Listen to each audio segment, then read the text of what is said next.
Starting right now. Okay, will you, okay, did you just, okay, now you're recording. Yeah, Sorry, I was just I, making, no, you're right. Thank you very much. Hi, Tina. Thanks for joining us. Hello. Yeah, are you an educator as well? Yes, I am. Yeah. Okay, welcome. Thank you. All right.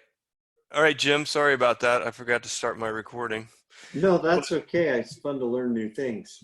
Yeah, exactly. So, everybody that's just joining us, we're getting more people popping on real quickly. We're talking to Jim Scribner. He's a principal and a superintendent at a school district in Northern California, and he's going to be talking with us a little bit about what he sees as kind of the plan of one of the larger states in the United States of thinking about how we're going to move forward. And Jim, you were just saying you weren't getting the sense that the leadership, or what is your sense of the leadership's position on all this right now? Well, there's two thoughts. There's the overly cautious, that until we have all the things in place and that we can guarantee that no one is going to get sick ever again, that we should really put a pause on all of this. You know, there's that chain of thought. And then the other chain of thought, well, not the other chain of thought. And then there's some leaders that are hesitant to make a decision or make any statements. And I kind of understand that because things have changed so quickly, but it's not helping the people involved. It's not helping the mental health of the students and the teachers and the parents and the families to just hear again and again over the last 2 months, well, we've just got to wait and see, or we're not sure yet, or we've got to decide this. And it's starting to lead to a level of frustration and a little bit of despair, I think. And I'm concerned about how long that might continue throughout the summer, to where it's going to have some long lasting effects on the adults and the families and the teachers involved. Yeah, we're seeing an uptick in all of the major categories: child abuse, self-harming, a lot of things in alcohol and drug addictions. And obviously when people are away from their normal kind of routines, whether it's going to an AA meeting or doing things like that. And so we're seeing more domestic violence. Well, we're not actually, I mean, we believe that we're seeing it because a lot of it is behind closed doors, obviously, and we're not able to do that. But what that really brings into mind, and I think you and I talked about this before, is rethinking about the social service that school provides, because a lot of what you're talking about, in order for parents to get back to work, if there is work to be getting back to, they need daycare. And in the United States, we don't provide that. That's not a service that's provided. And so the schools have provided a way for parents to be able to get out of the house and be able to earn and so forth. So with the schools at risk, I got to believe that we as a nation need to rethink how we're looking at public education and really the overall services that it provides. No, I agree. I think we have to just look at what is our essential function and role. In addition to we say learning, and I think generally we think of just the core subjects and the subject matter, but really the health and welfare of not only the kids but of the families. The relationships that I'm hearing are being strained between parents and students. Parents who have tried to emulate their teachers and support their kids in their learning. It's really been a challenging complication to not have that damage the relationship between parent and child. And so we have to have that in the forefront of our mind as we talk about public education and what the essential elements are of that education. And it's also, I think, important to be thinking too about what the job market is going to look like once all this comes, it kind of comes together. Or I know that Dina was saying that she worked at a university, and I can imagine university students right now aren't particularly excited about their job opportunities going forward. And another thing we had talked about before, the public education system was designed around the time of the first industrial revolution, and a lot of the information that we're teaching, a lot of the stuff that we're doing is very similar to what we did at that particular period of time, and really doesn't pay a lot of dividends right now for a complete renaissance in terms of the way the world's going to look 5 or 10 years from now, in terms of the economic activity and the economic opportunities that are going to be available. Is there any conversation at all at the leadership level in California about the importance of thinking about curriculum and what we're actually doing? That doesn't seem to be important at this point in time. I think everyone is paying attention to other things, to the economy, and the longer we go without people working and participating in the economy, I think that is driving a lot of the decision making. So curriculum is not part of the topic at all, other than how can we make sure that we meet our obligation by delivering the curriculum, whether it be in person or through distance learning. And so that's the only conversation I'm hearing around curriculum. You know, I've always been interested about the power that the major companies, the testing companies and the curriculum companies really have over the education system. Can you speak to what kind of influence they have, the people who are publishing books and who are publishing and grading tests and so forth, what kind of influence they have at the highest levels? Well, it's still, the process of getting curriculum, it's loosened up a little bit, but the curriculum adoption, takes place at the state level, and the publishers certainly have their lobbyists that lobby the State Board of Education for the board to adopt their particular brand of that. But I think it goes even up higher into the federal level too, with all the mandates, starting with No Child Left Behind and now LCFF. And I think the effort was initially was to standardize education for all and make it equal and fair across the country. So it starts at the federal level and then trickles down to the mandates, that are given to us by the state of California, who have power, and then the publishers have powerful lobbyists. Our standardized testing company makes a ton of money in California and places like Texas and New York, giving the standardized tests. And who's thinking about the kids? That, for me, I've kind of, as a counselor, as a person who is primarily concerned with the well-being of the children, who's talking about that in the superintendent's meetings and talking about, I know when I read the brief that I got access to, that I understood that they understand the mental health issues and the exacerbation of and basically trying to prepare educators for the reality of, if something was going on before this, it's going to be, heightened and exacerbated by this, whether it's anxiety, depression, whatever it happens to be. What are they talking at all about that part of it, and trying to think about how we're going to help kids, not only kids, but teachers? You have teachers, I'm sure, who are quite concerned about how all this is going to play out. Is there any conversation about that part of it?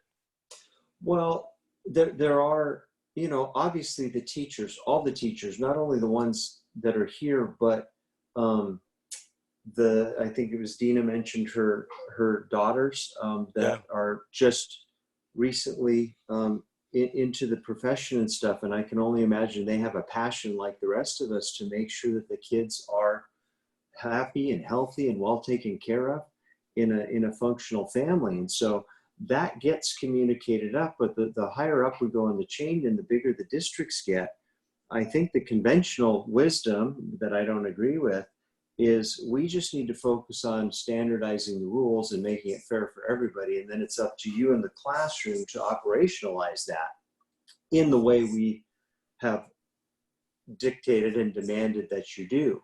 So even though the teachers and vice principals and counselors and even people at the university communicate what the best practices should be for the students, it seems as though it's falling on deaf ears, because that's not what's driving the decision making.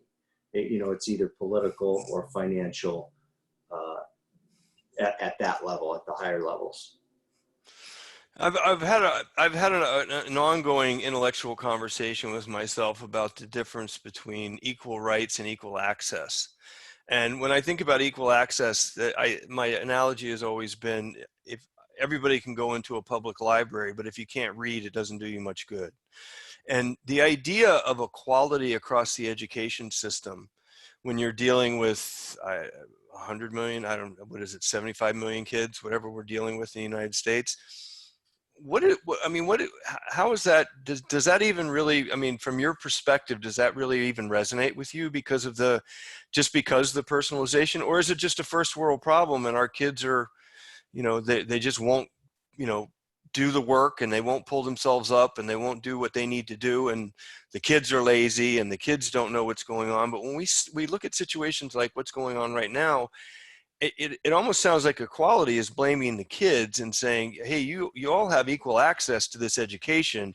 Now the key is for you to take advantage of it. Does that make any sense to you? Well, there's still a lot of that thinking, that we're offering a high quality program and it's up to you to access that, as a 5 or 6 year old, or as even more difficult as a 12 or 13-year-old. So yeah, there's still some of that thinking that goes on along those lines. But and sorry, I lost my train of thought. Well, no, you were just talking about, whether or not that thinking of equality across the spectrum coming from the national level and saying that, this is what we're going to do. Right. Where is that going? So, but I think part of the problem is, and I'm somewhat, I'm at a school site, it's a single school. We only have 200 students and 25 staff members. So my ability to intimately get to know everybody is really easy. I mean, it's just logistically possible.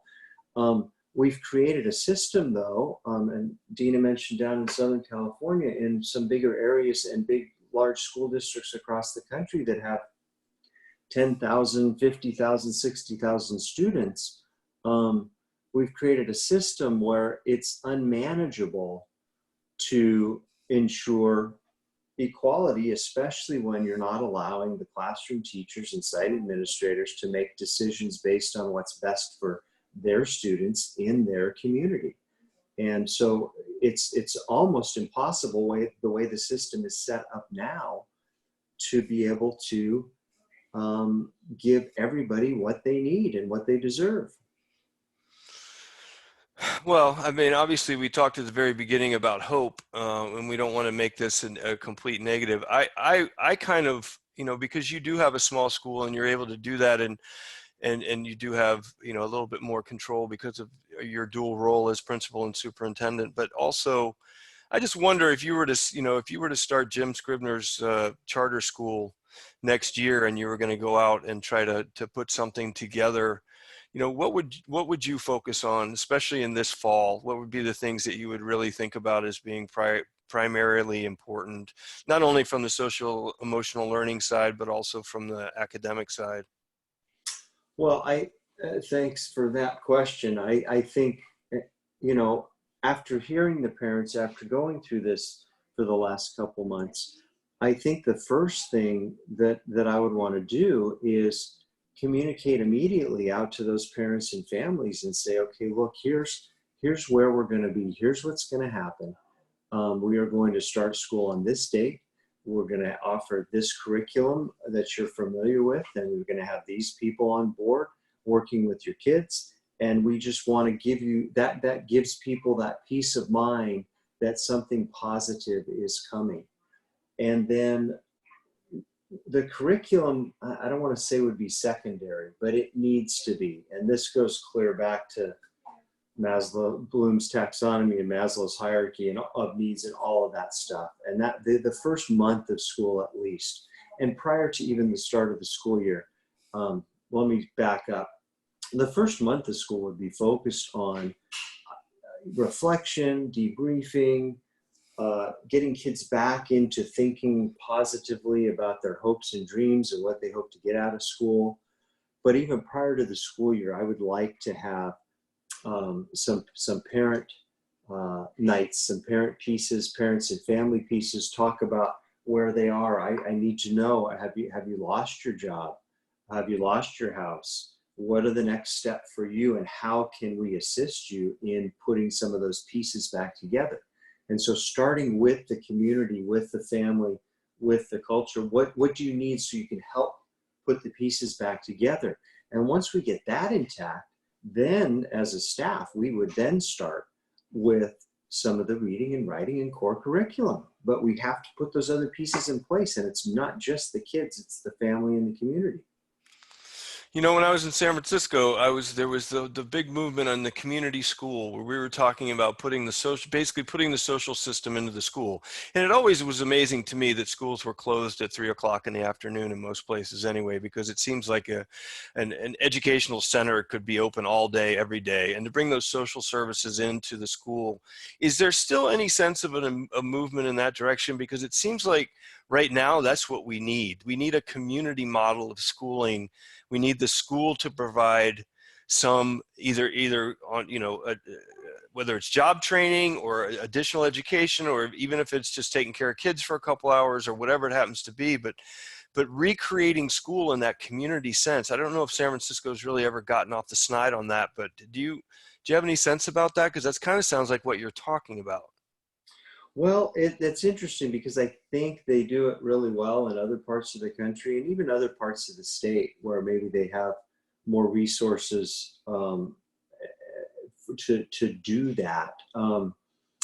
In Glenn County, which is a tiny little place, we have tried to do that. Unfortunately, it started with 3 high school students that took their own lives over the last 3 years, and so that started our attempt at creating a group that could help look into the mental health of the community.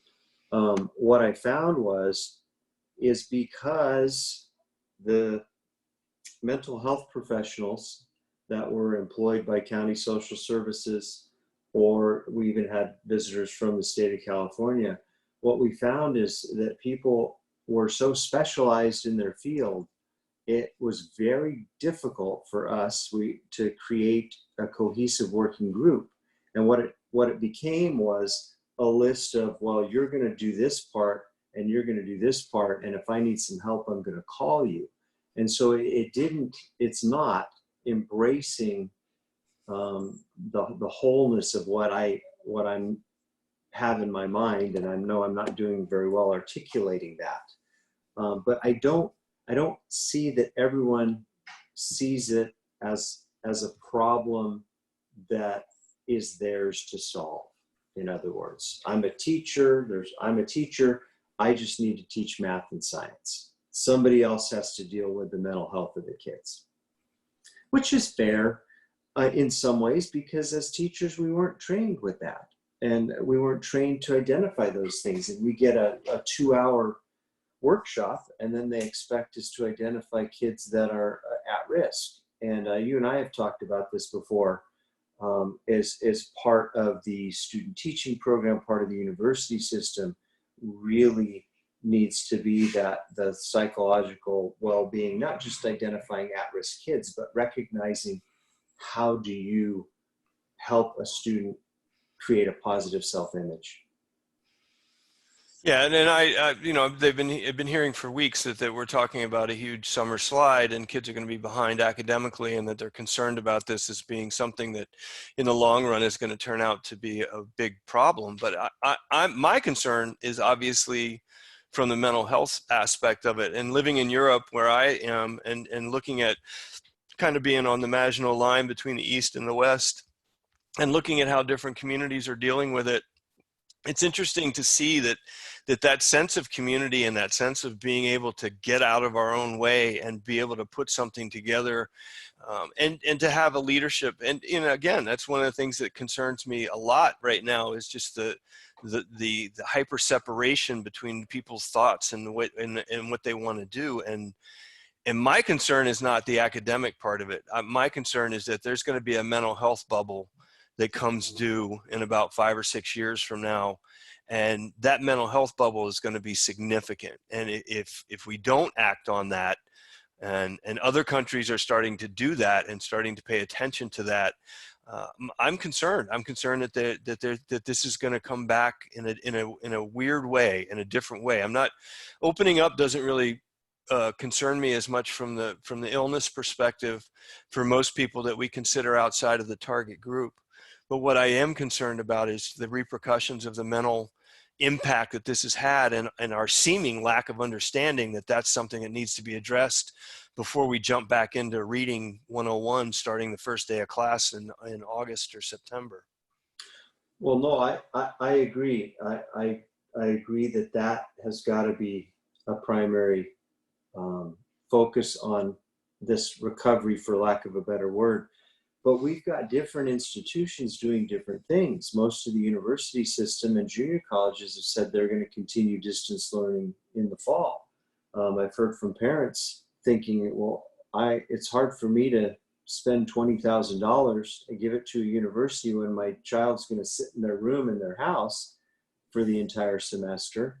And so when you talk about the 5 or 6 years, because different sections of society are going to handle this differently, that's just going to extend the time for that. If we get our elementary kids back, we can start to work with them. But then at Christmas time, when the university kids come back, we've just ramped back up again, especially with the student teachers and the people coming back into the classroom to connect up with kids and to learn how to be an awesome teacher. Yeah, there's some significant things that we're looking at going forward. So for our audience, and we've got a few more minutes, but I just wanted to see if you guys have any questions, please be thinking about them. You can either chat them to me or chat them to everyone, and we can answer them online, or we can unmute you here in a minute if you have questions for Jim. Jim, again, our guest, superintendent and principal of Capay Elementary School District in Northern California. Jim, what do you think, if you're talking to teachers, or you're talking to Dina's kids, or you're talking to, and they're being told that the most important thing is curriculum, they're being told by their school districts, or they're being told by, whoever the powers, and even in some situations, it's parents. We've got parents who are banging on teachers' doors saying, you're not giving my kid enough work, my kid's falling behind, and da-da-da-da-da. I don't know where they think their kid's going, but they're, competing and competing and competing. What would you tell teachers? What would you say to them? We had a Zoom meeting, a teachers meeting here yesterday, and we talked a little bit about this, and I was really pleased with the teachers who were reporting those things you just mentioned. Parents are frustrated, parents are tired, fatigued, and everything else. And what I tell teachers and what I would tell parents is pay attention, first of all, how you are feeling yourself, right? You have to be your best self if you're going to be best for your colleagues and kids. And make sure you have some sort of support system in place. If you're an administrator, first thing you better do and start doing is doing what you can to check on the mental health of your the teachers and the parents in your community. And let's get our hearts and our minds back into a positive place where we can handle some of the anxiety that the kids are going to bring to school and some of the frustrations the parents have felt over the last couple of months. The other thing we talked about at the teachers meeting, since we're finishing up the school year, is make sure everyone leaves with as positive a feeling as they can about the last couple of months. Because sure as heck, when someone says in December, hey, we got to go back to distance learning, if the kids and the parents had a negative experience, boy, that anxiety level is going to go up, and we're just going to recreate some of the trauma that we've been feeling. So, of course, none of that has to do with curriculum, but I think that caring and the helping them focus on getting to a healthy place, both mentally and spiritually and even physically, is got to be the first and foremost thing that we do. And I also think that, and we've been telling teachers this too, is in preparing for the possibility of a boomerang in the fall, thinking about, getting more comfortable with flipping your classroom a little bit. And even when you're in a face-to-face situation, doing a little bit more online in preparation for the possibility of something, because there's been a big difference in the people that have joined us on this show and in Facebook Live and other ones, between kids who had already been doing a bunch of learning online and were comfortable with it, and those that hadn't. So are you encouraging your teachers to use a little bit more technology, even when they're face to face again? Well, I certainly think this has been a great opportunity for us to do something like flipping the classroom, and for helping kids to access some information ahead of time and be prepared. And so rather than do the read aloud in class and talk about it, the homework the day before would be, hey, read through this because we're going to talk about it tomorrow. And I think it creates a more engaging classroom. And so most of the teachers are very anxious to incorporate parts of this into their everyday classroom, and the ongoing part of that will continue, I think, with us as we move forward in education. Yeah, I think there is going to be some positives that come out of this. And I think the most important thing right now, as you said, whether it's concrete classroom or virtual classroom, is that connection before curriculum, especially as we begin to, to deal with the anxiety of this thing is not anywhere close to being over, and people are still, talking about what the possibilities are and so forth. So, kids are scared, and I would offer to you from the virtual classroom show, for those of you that joined us today, connect however you can connect with the kids, whether you send them a postcard, do a drive-by, stand in the driveway, whatever. But what Jim said about making sure that they go off on the right foot and being able to find some positives out of the last couple of months of school is really, I think, an important thing to remember, and as you prepare for what's going to come in August. And I also think it's not going to be a very traditional summer for educators. I think it will be important to get a hold of your kids, to get a hold of your families. If you like in Jim's school, I'm sure the kids already know who, the teachers know who the kids are going to be they have next year, but trying to communicate with them and getting ahead of this, and really preparing them for what you're planning to do, giving them a sense of what your community is going to be like in your classroom, and doing that for the families as well. I think it's really going to pay dividends in the fall. Well, I think it's a simple but very helpful thing. One of the things most of the schools have done is we've continued the meal service, breakfast and lunch to our kids, and I've had great employees that will do that. And just yesterday we were talking about how we can continue that through the summer, because we don't typically run a summer program, but June 5th is when our school ends, and nothing magic is going to happen on June 5th. If you've lost your job, you're still out of a job. If you've lost your house, you're still out of a house. And if we can still keep providing a couple meals a day for those students that need it, that I think it symbolizes and just shows people that they have some place that they can count on, and that alleviates one less anxiety for them throughout the summer, because 2, possibly 3 months of summer trying to figure out how you're going to feed your child breakfast and lunch and sometimes dinner, that's not an anxiety that they need. Well, I agree, and I appreciate you being here with us today. Does anyone have any questions from the audience? Does anybody have any feedback? You can unmute yourself and ask a question, or you can send it to us in the text box. Mm-hmm.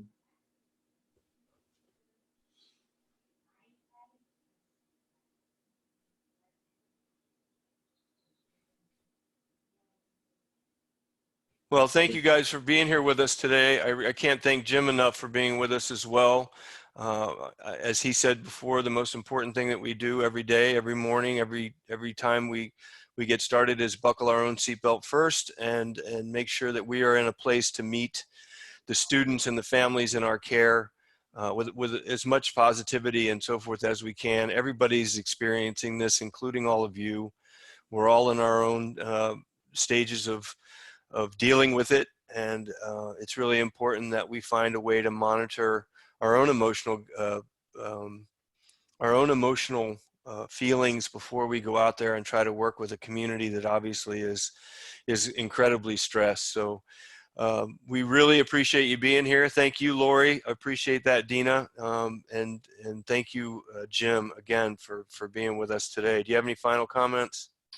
No, I'm constantly amazed at the number of people I run across that are in the trenches, boots on the ground, that go really above and beyond for the students and for the families. And I appreciate all of you being here and given some thought to what education is and what it could be, and continue to focus on kids and families and community. And I think that's really where it's at. Curriculum comes next, right? Yeah, man. Thank you, Jim. I really appreciate it. Thank you all for being with us today. If anybody has, the recording will be up on the website on Learning Revolution. I always have a copy of, I can make a copy available if you need it, but it'll be up on the website.